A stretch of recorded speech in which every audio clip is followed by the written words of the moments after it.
होगा अन्न वैसा होगा मन, इसी अवधारणा को समझते हुए ज्यादातर किसान रासायनिक खेती को छोड़ जैविक खेती को अपना रहे हैं।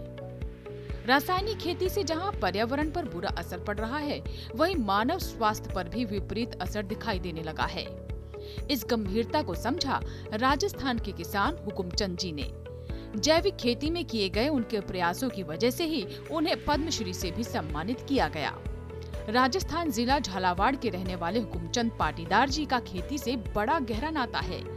वो पहले रासायनिक खेती किया करते थे, लेकिन जैसे जैसे रासायनिक खेती के दुष्परिणाम सामने आते गए, वैसे वैसे हुकुम जी ने इससे नाता तोड़ लिया और साल 2003 से जैविक खेती का रुख कर लिया।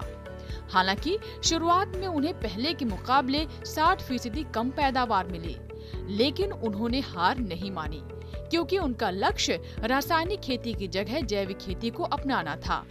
वो अपने फैसले पर अडिग थे और इसी फैसले के तहत हुकुम जी ने अगले साल 40 एकड़ खेत में जैविक खेती की। इस बार खेती करते हुए उन्होंने अपनी कमियों को दूर किया और अपनी मंजिल की तरफ बढ़ गए। जब रासायनिक खेती भी हमारे पूर्वज अभी लंबे समय से सन 1965-66 से करते चले आ रहे थे, अब दिक्कत ये आई कि धीरे धीरे परिवार के लोग अस्वस्थ होने लगे, हमारी धरती अस्वस्थ होने लगी और इससे ऐसा लगा कि शायद हम जो अन्न खा रहे हैं उसमें एक जहर डाल के हम खा रहे हैं, तो जैसा हम खाएंगे वैसा हमारा जीवन होगा, तो हम कम से कम अन्न तो शुद्ध खाएं। इस दृष्टि को लेके हमारी धरती माँ को बचाना है, पर्यावरण को बचाना है, हमारे मनुष्य जीवन के स्वास्थ्य को बचाना है। इन सब बातों को ध्यान में रख के जब हमने जैविक खेती शुरू की। हुकुम जी अपने खेतों में जैविक फसलें उगाने के लिए जैविक खाद का इस्तेमाल करते हैं। वो मुख्य रूप से हरी खाद, जीवामृत, पंचगव्य, गोबर खाद, वर्मी कंपोस्ट का इस्तेमाल करते हैं। थोड़े से गड्ढे बना के और हम डालते हैं इनके ऊपर, जैसे गाय का मूत्र है, गाय का गोबर है और इसमें चूना उसका मिला के जब हमारे कीट लगते हैं तो उसका लेप करते हैं। इसमें थोड़ा सा नीला थोड़ा डाला जाता है और इससे हमारे कीटों की रक्षा हो जाती है। जैविक खाद के उपयोग से धीरे धीरे मिट्टी की उर्वरा शक्ति में सुधार होता गया और पैदावार में इजाफा। इस अभूतपूर्व सुधार से प्रेरित होकर हुकुम जी अपने फार्म हाउस पर ही जैविक खाद बनाने का काम करते हैं। साथ ही आसपास के किसानों को भी जैविक खेती के सकारात्मक परिणामों के बारे में बतलाते हैं। इतना ही नहीं, वो किसानों को अपने द्वारा बनाई जैविक खाद इस्तेमाल करने के लिए भी देते हैं। जैविक खाद बनाने के लिए हमने विशेषकर वर्मी कंपोस्ट जो केंचुओं द्वारा तैयार होता है, उसकी एक बहुत बड़ी यूनिट हमारे पास है।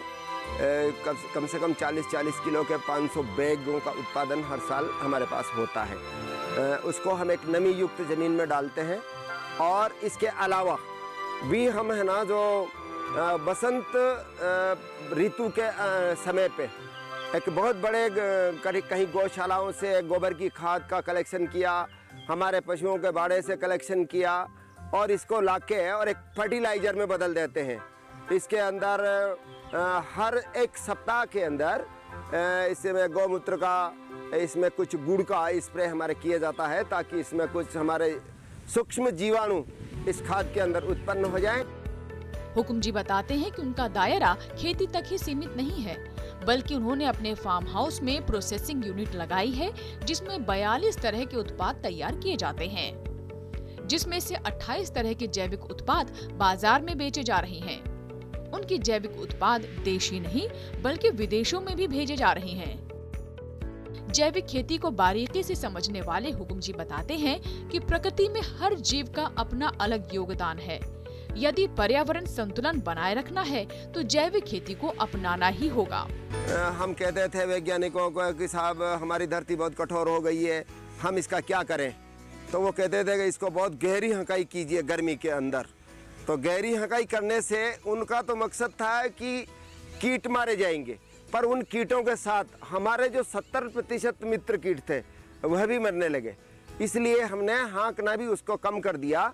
मुश्किल से अभी गर्मी की हंकाई 2 या 3 इंच से हम ज़्यादा गहरी नहीं करते, ताकि हमारे कीट जो 10 इंच के नीचे गहराई तक है, धरती के अंदर जो केंचुए हैं, जो हमारे मित्र कीट हैं, वो सुरक्षित रहें।